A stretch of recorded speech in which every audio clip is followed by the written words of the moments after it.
vais vous partager. Oh. Well, I didn't stop sharing my screen. Okay, that's fine.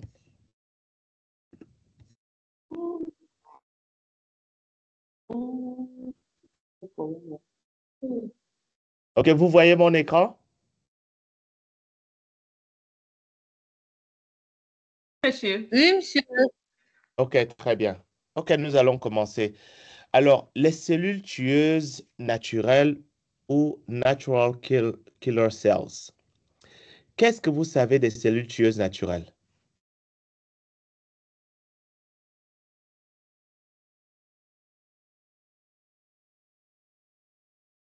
Le temps est le vôtre.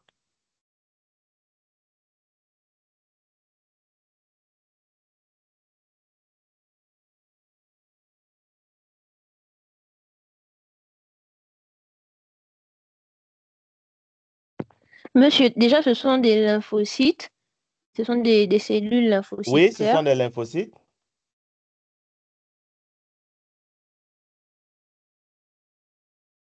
Et elles sont OK? spécialisées dans, bon, pas le meurtre. Elles tuent les cellules qui sont infectées généralement par les virus et les cellules des maladies du cancer, les cellules cancéreuses.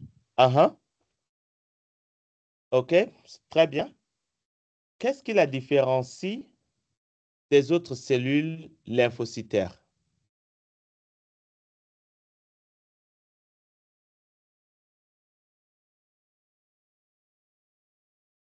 Mais je ne sais pas parce qu'elle est plus rapide. Parce que lorsqu'un virus prend directement, elle prend directement le virus. Elle détruit complètement le virus. Elle n'a pas besoin de Monsieur n'a pas l'intervention besoin. d'autres cellules. OK, est-ce que les NK font partie de la réponse adaptative ou est-ce qu'elles font partie de la réponse constitutive? Mais non, monsieur, elle fait partie de la réponse constitutive, réponse innée. Oui, oui, elles font partie de la réponse constitutive. OK? Donc, elles ne font pas, euh, elles ne vont pas euh, euh, through, what do you call that?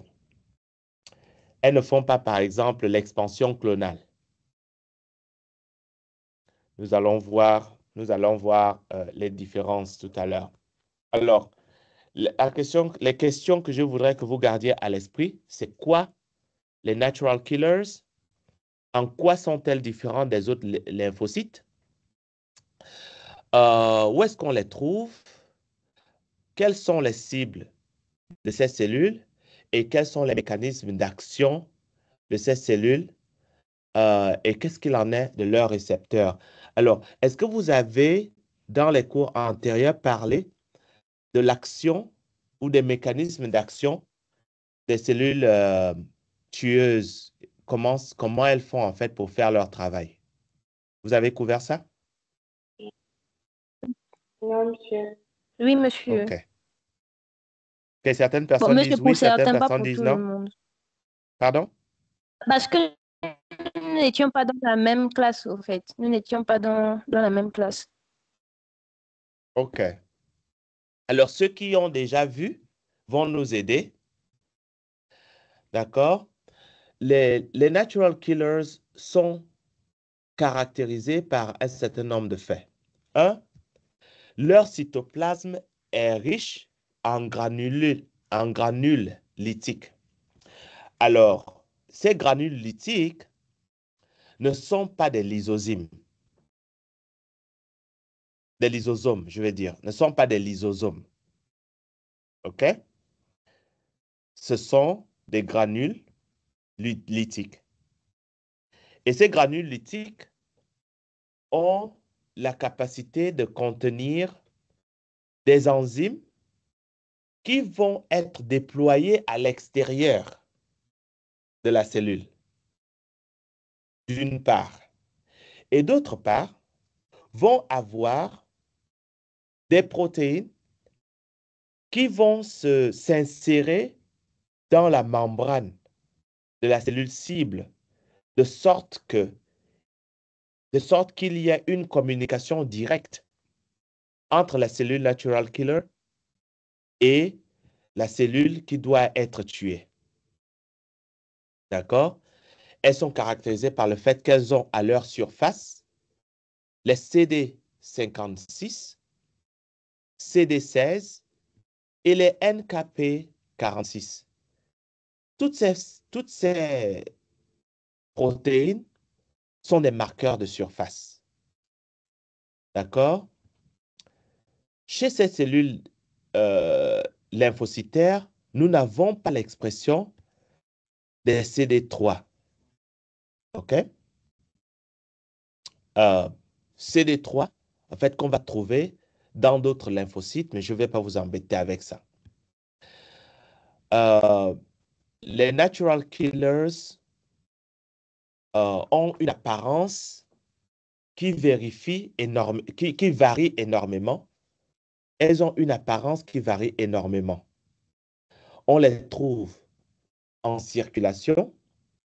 À peu près 5 à 15% des cellules lymphocytaires qu'on trouve en circulation sont les natural killers. Il faut savoir que les cellules lymphocytaires, normalement, on ne les trouve pas en circulation en grande quantité. Elles résident dans les organes,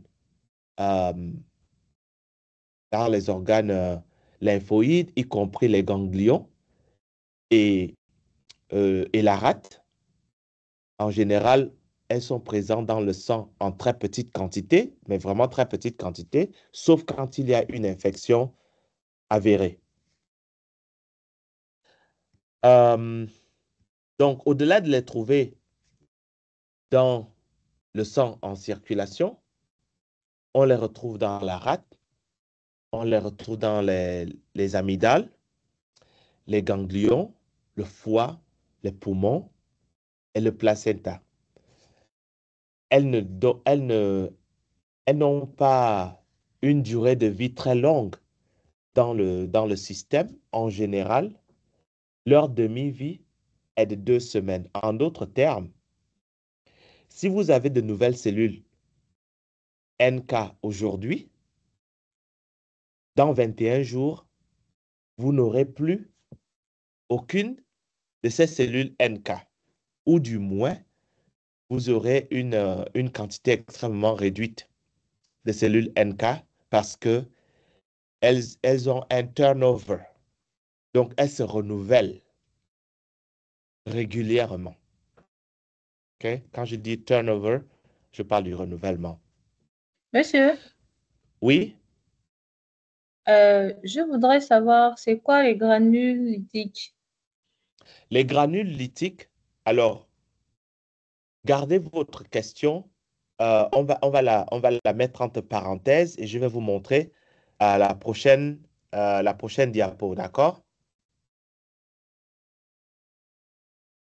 D'accord, monsieur. OK. D'où viennent les cellules, euh, d'où viennent les cellules tueuses?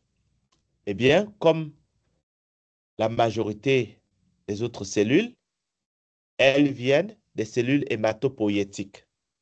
Mais ces cellules hématopoïétiques vont se différencier partiellement en cellules lymphoïdes. Ces cellules lymphoïdes vont constituer des progéniteurs.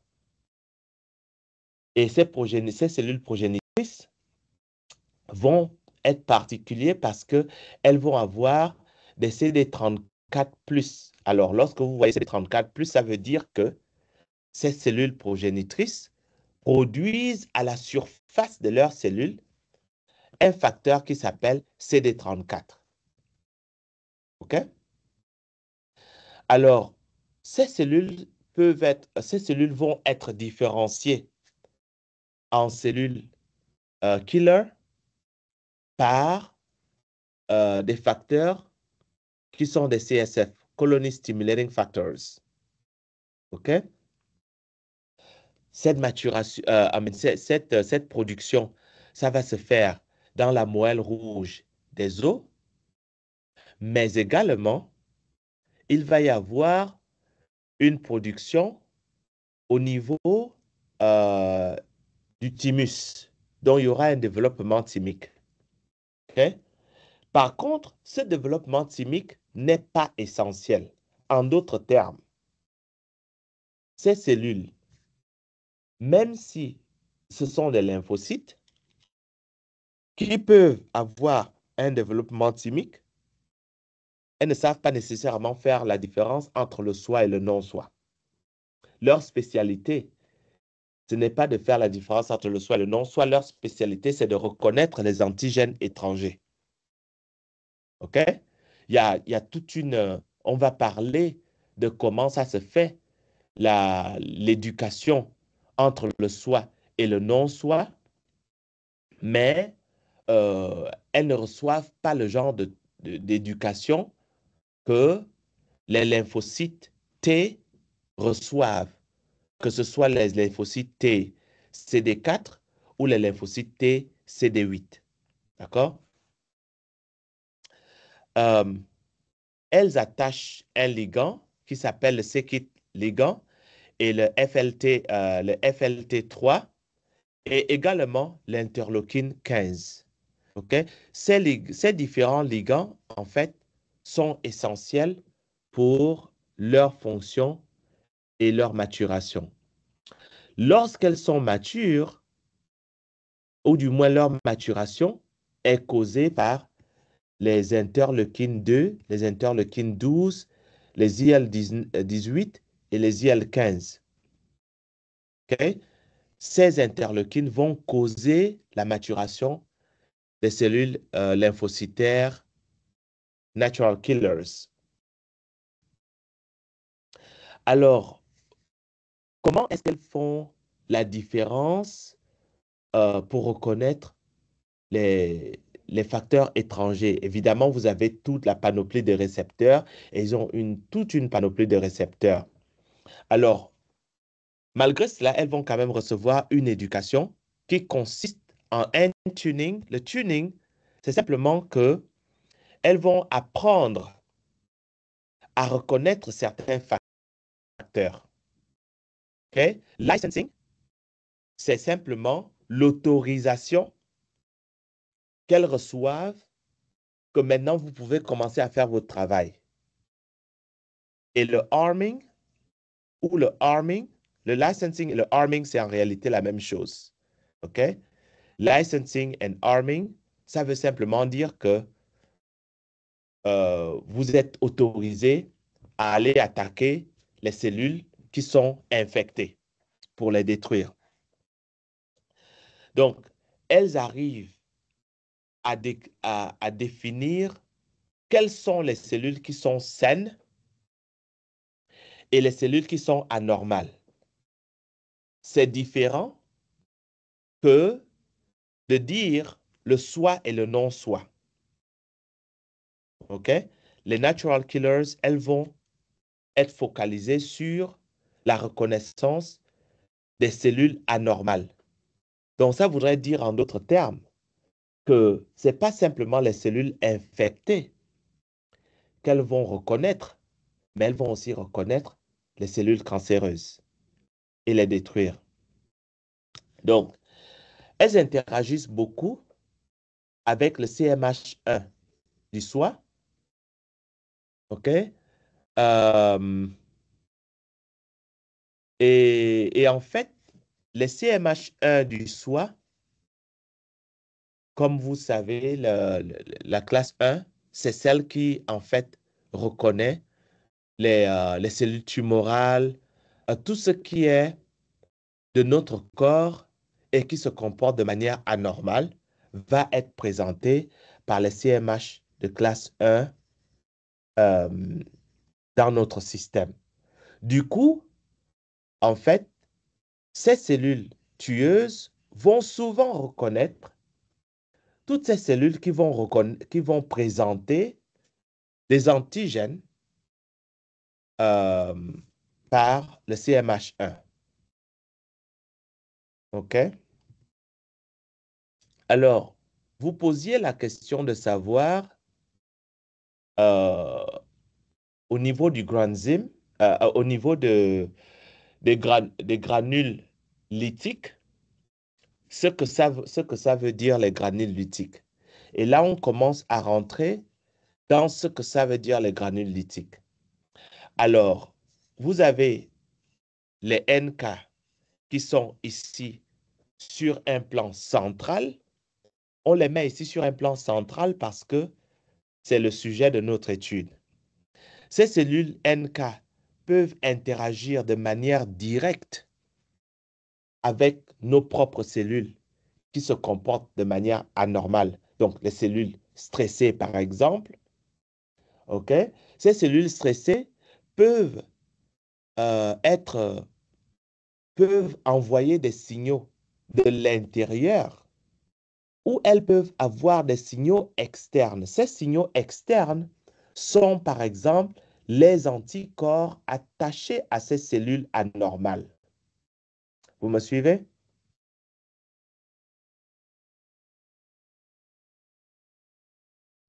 Oui, monsieur. OK? Donc, ces cellules NK vont attaquer les cellules anormales de notre corps. OK? Alors, comment est-ce qu'on définit une cellule anormale? On définit une cellule anormale par le fait que, par exemple, certains fragments qui devraient être à l'intérieur de la cellule se retrouvent à l'extérieur de la cellule. Ce serait une cellule anormale. Une cellule peut être endommagée, par exemple, lorsque l'ADN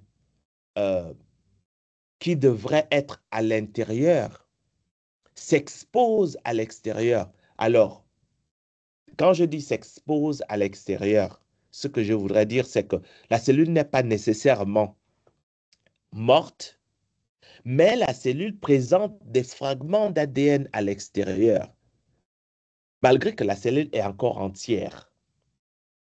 Ça existe. Okay? Quand la cellule commence à mourir ou à mal se comporter. Il y a certains fragments de protéines qui devraient être à l'intérieur, qui vont être à l'extérieur. Donc, tous ces signaux vont être des signaux de DAMS, Damaged Associated Molecular Patterns. Donc, vous allez avoir ça.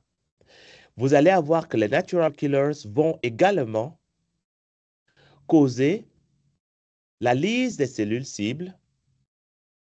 Elles vont causer la maturation des cellules dendritiques. Elles vont causer la libération d'un certain nombre de cytokines, y compris les interférons alpha, les IL-10 et les interférons gamma. Alors, les interférons alpha vont avoir pour effet l'activation des cellules dendritiques ou la maturation des cellules dendritiques. Aussi, les IL-10 vont avoir pour effet d'activer, ou du moins non, pas d'activer, désolé, d'inhiber les lymphocytes T et les macrophages, alors que les interférons gamma vont activer les lymphocytes T et les macrophages. Donc, je suis en train de décrypter tout ce que vous voyez là. D'accord?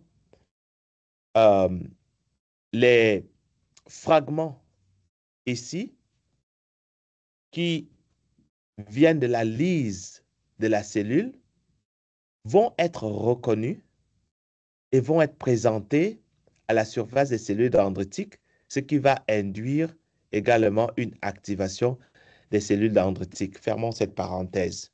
Donc, vous voyez que la cellule tueuse, elle est vraiment charnière, aussi bien dans l'action contre nos propres cellules qui sont anormales que contre des éléments étrangers.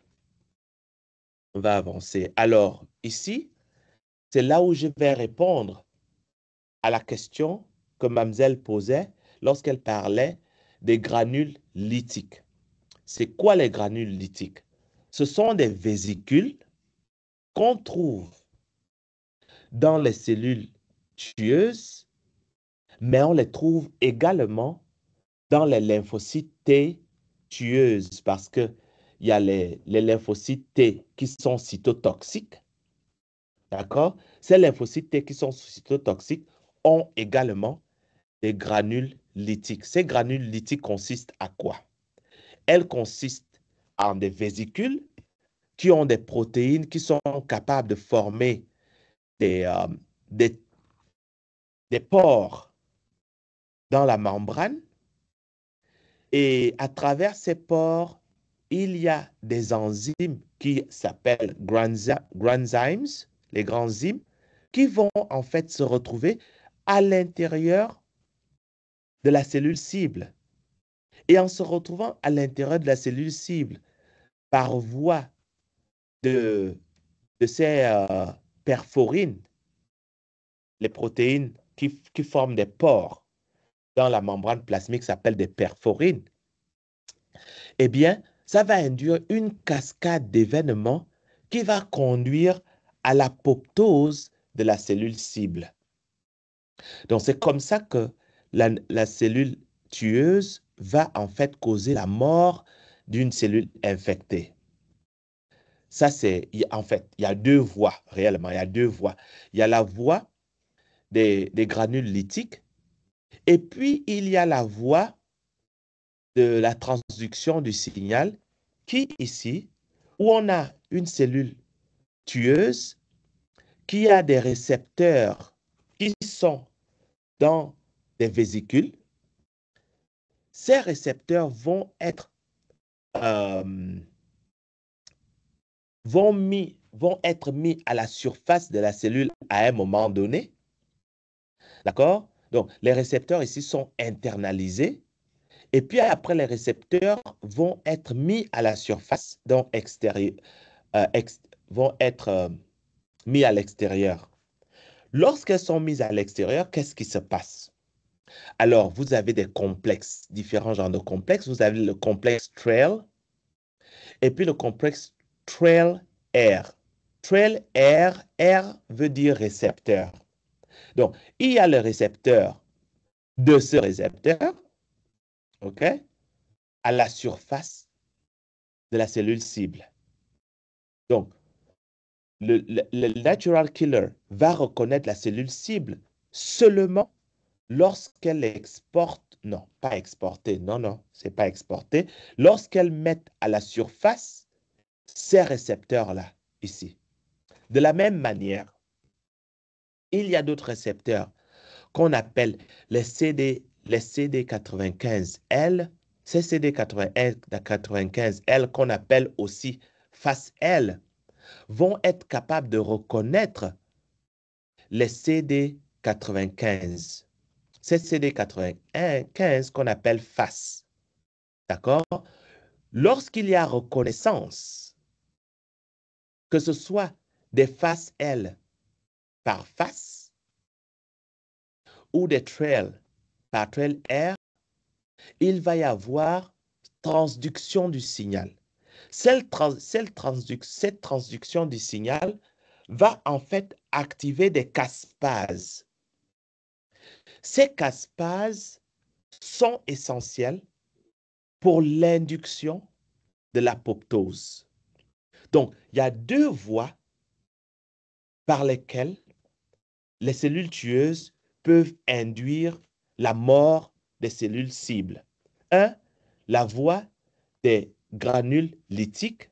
Deux, la voie des récepteurs qui sont externalisés et qui reconnaissent des ligands qui sont sur la cellule cible. D'accord? Les deux voies vont nécessairement induire l'apoptose par voie d'activation des caspases. Actually, no, that is not completely correct. C'est pas complètement correct ce que je dis. C'est pas complètement correct. Les grandes enzymes ne dépendent pas, l'apoptose causée par les grandes enzymes ne dépend pas des caspases. Non, ça ne dépend pas des caspases. C'est l'apoptose causée par les voies de transduction du signal lorsque les récepteurs s'attachent au ligand, où on va avoir l'activation du système par voie des caspases. There we go. Ça, c'est la manière correcte d'expliquer. OK? Donc, deux voies. Les récepteurs impliquent les caspases, alors que les granules lytiques n'impliquent pas les caspases. Ça, c'est la bonne définition. OK? Vous me suivez?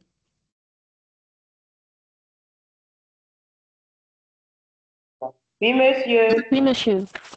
OK, on va Répétez. continuer. Donc, les cellules tueuses sont des cellules sentinelles, OK, qui vont avoir une action très rapide contre les cellules anormales, les cellules qui sont endommagées. OK? Quelque chose de caractéristique par rapport aux natural killers, c'est qu'il n'y a pas de prolifération des cellules, donc il n'y a pas d'expansion clonale, il n'y a pas de nécessité parce que ces cellules sont relativement nombreuses. OK? Et il n'y a pas une différenciation qui suit après que la cellule soit produite. Une fois que la cellule elle est produite, elle est produite. OK? Donc, il n'y a pas d'autre forme de différenciation après. OK? Et puis, au niveau de la cytotoxicité, cette cytotoxicité, elle est similaire à ce qu'on observe avec les lymphocytes T, les lymphocytes T cytotoxiques, donc les CD8. OK? Elles ont des perforines avec des grandes enzymes qui vont causer une apoptose. Et vous avez ici, j'ai essayé de vous mettre ici, en fait, comment ce système se comporte, ce qu'on a déjà décrit en réalité ici. D'accord?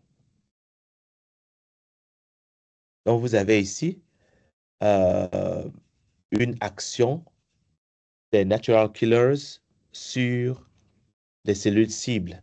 Vous avez une cellule natural killer qui est ici, et puis vous avez une cellule cible qui est ici.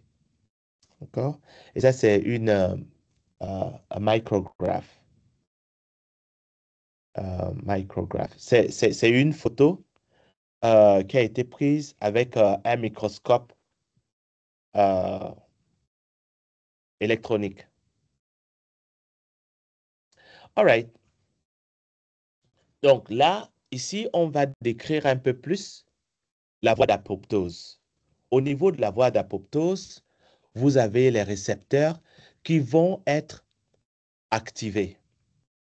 Donc, vous avez des procaspases et ces procaspases, par voie de transduction du signal, alors par voie d'activation, OK? Par voie d'activation, vont être activés. Donc, on va avoir les caspases 8 et les caspases 10 qui vont être activés. Ces caspases 10 qui vont être activés vont en fait agir sur une protéine qu'on appelle BEAD. Cette protéine BEAD va être hydrolysée en protéine TBEAD. Et cette protéine TBEAD hydrolysée va en fait agir sur un complexe de protéines ici. OK? Les BAXT. Il y a BAX et BAC. Donc, ces protéines activées vont induire en réalité toute une cascade d'événements ici, vu que notre objectif, ce n'est pas nécessairement d'aller creuser dans tous ces petits mécanismes. Je ne vais pas rentrer dans les détails ici et je ne vais pas vous demander de mémoriser toutes ces protéines. Ce que je vous demande de comprendre, c'est le concept d'activation des caspases et de l'apoptose. D'accord? c'est le concept d'activation des caspases et de l'apoptose. Donc, je vais continuer. Donc, les caspases 8 et 10 peuvent ensuite activer d'autres caspases qui sont les caspases 3 et les caspases 7. Et les caspases 7 vont directement activer l'apoptose. D'accord? Cette voie d'activation de l'apoptose, elle est extrêmement directe, alors que la voie qui passe par les bides qui doivent être hydrolysés, d'accord, vont aller dans un contexte beaucoup plus complexe où les BAX et les BAC vont être activés. Après l'activation des BAC et des BAX, on va avoir une attaque sur les mitochondries. Ces mitochondries qui sont attaquées vont libérer un certain nombre de molécules qui initialement étaient à l'intérieur des mitochondries. Et c'est cette présence de molécules qui étaient à l'intérieur des mitochondries qui va en fait déclencher un processus d'apoptose. Et ce processus d'apoptose est commandé par un certain nombre de molécules intracellulaires ici, y compris SMAC, APAF1, et puis il y a l'apoptosome ici. L'apoptosome ici, c'est un complexe de plusieurs protéines qui sont attachées ensemble et qui reconnaissent des fragments de mitochondries, et notamment les éléments qui étaient à l'intérieur des mitochondries, y compris les cytochromes C. Vous savez que les cytochromes C font partie intégrante de la membrane interne de la mitochondrie. Et ces cytochromes C jouent un rôle très important dans l'oxydation et la production la production de l'ATP. Enfin bon, bref, on va fermer cette parenthèse. Cet apoptosome va activer la caspase 9 qui elle-même va activer la caspase 3 et caspase 7. Et avec ça, on va avoir apoptose. Donc, vous voyez que, en fait, la voie de dégradation, on va dire, des organes internes, des organelles de la cellule est beaucoup plus longue à causer l'apoptose que la voie des caspases 3 et caspase 7 qui induit directement l'apoptose. OK? Alors, la voie ici d'apoptose extrinsèque est lorsqu'un facteur vient de l'extérieur. Par exemple, un antigène, un signal qui vient de l'extérieur envoyé par une cellule de l'immunité. Donc, ce signal qui est externe va venir s'attacher et conduire à une cascade d'événements pour enfin conduire à l'apoptose. Il y a aussi des facteurs internes qui peuvent conduire à l'apoptose. Ces facteurs internes sont par exemple une mitochondrie qui est endommagée. OK? Une mitochondrie qui est endommagée peut constituer un facteur interne d'apoptose. OK? L'ADN qui peut être endommagé, les vésicules de l'endoplasmique, du réticulum endoplasmique peuvent être endommagées. Une condition où la quantité d'oxygène est très faible peut induire l'apoptose, et une situation générale de stress métabolique peut conduire à l'apoptose. Les interférons gamma vont... qu'est-ce que je raconte? Les cellules tueuses vont produire des interférons,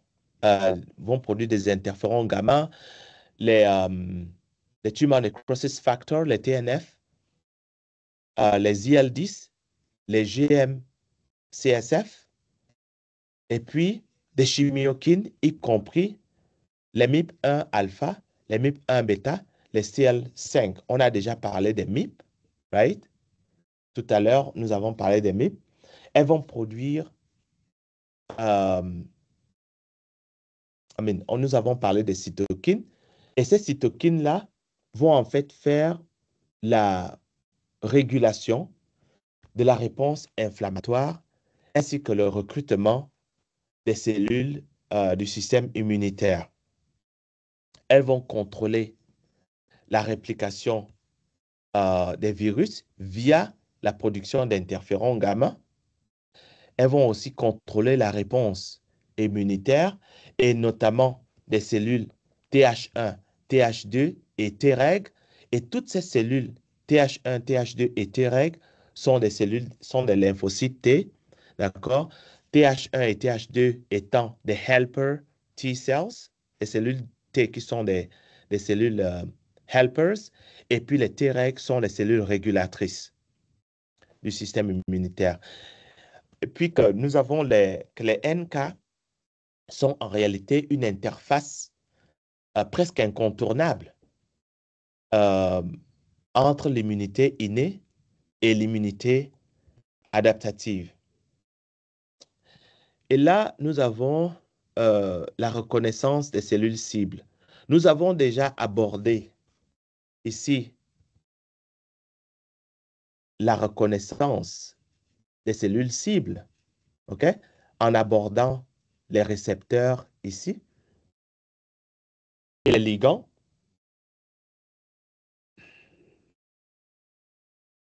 Et puis, ici, en réalité, c'est un peu ce que nous avons abordé, que nous allons encore couvrir ici, mais avec quelques petites différences. Alors, les gènes des récepteurs de NK ne subissent pas un réarrangement génique. Laissez-moi répéter ça. Les gènes des récepteurs de NK ne subissent pas un réarrangement génique. En d'autres termes,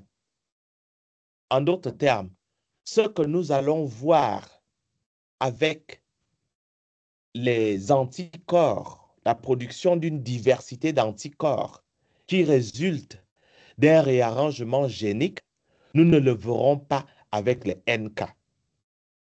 OK? La conséquence de cela, c'est que l'absence de réarrangement génique fait que, en fait, il ne va pas y avoir une spécialité, bon, on va dire, oui, il ne va pas y avoir une spécialité dans la reconnaissance. Les récepteurs vont être génériques, en d'autres termes. Ces natural killers vont reconnaître les facteurs exogènes et endogènes de manière générale, sans distinction ni spécificité. OK? Vont simplement reconnaître que, OK, bon, là, on a une bactérie ou une cellule infectée par une bactérie, il faut qu'on la détruise. Donc, cette absence de spécificité fait que, peu importe l'attaque que le corps peut avoir, il va y avoir une action prête à être menée. Alors, parce qu'il y a une reconnaissance qui est générique, on peut se poser la question, mais au fait, qu'est-ce qu'il en est pourquoi est-ce que nos propres cellules ne sont pas attaquées par ces natural killers? Pourquoi nos propres cellules normales ne sont pas attaquées par ces natural killers? Parce que les cellules tueuses lymphocytaires qui vont apprendre le travail dans les thymus, en fait, elles apprennent à faire la différence entre le soi et le non-soi. C'est parce qu'elles apprennent à faire la différence entre le soi et le non-soi qu'elles ne tuent pas nos propres cellules. OK? Mais sans cela, elles détruiront nos propres cellules. Donc, en réalité, les cellules ici doivent apprendre quelque chose. Ce quelque chose que ces cellules doivent apprendre, les natural killers, c'est la tolérance. Ces natural killers doivent apprendre la tolérance. OK? Et c'est cette tolérance-là qui va empêcher à ces cellules de simplement attaquer nos propres cellules. Donc, il va falloir qu'il y ait cette tolérance-là. Donc, en réalité, il faut une certaine inhibition des natural killers pour que ces cellules n'attaquent pas nos propres cellules. C'est assez complexe, mais on peut rentrer dans certains détails à un certain moment. Alors, il y a ce qu'on appelle le soi manquant. Est-ce que vous avez entendu parler du soi manquant? Si oui, qu'est-ce que vous savez du soi manquant?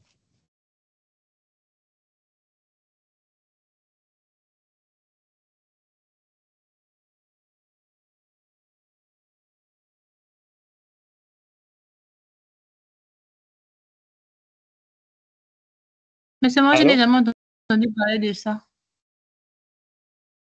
OK, si quelqu'un a entendu parler du soi manquant, est-ce que vous pouvez nous dire ce que vous savez?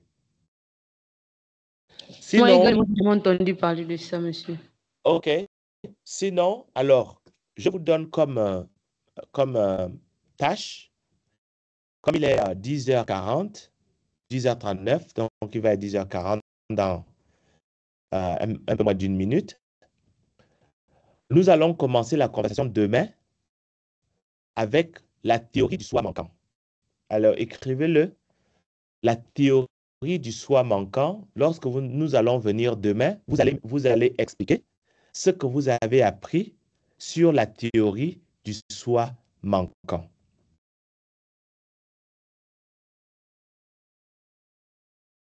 OK? Et c'est là où nous allons finir nos discussions. D'accord? Je vais Ok, donc, mais Oui, arrêter monsieur. d'enregistrer. Je vais arrêter d'enregistrer. Mhm. S'il vous plaît, monsieur, n'oubliez pas encore les vidéos. Oui, merci pour le rappel. Oui, je dois me débrouiller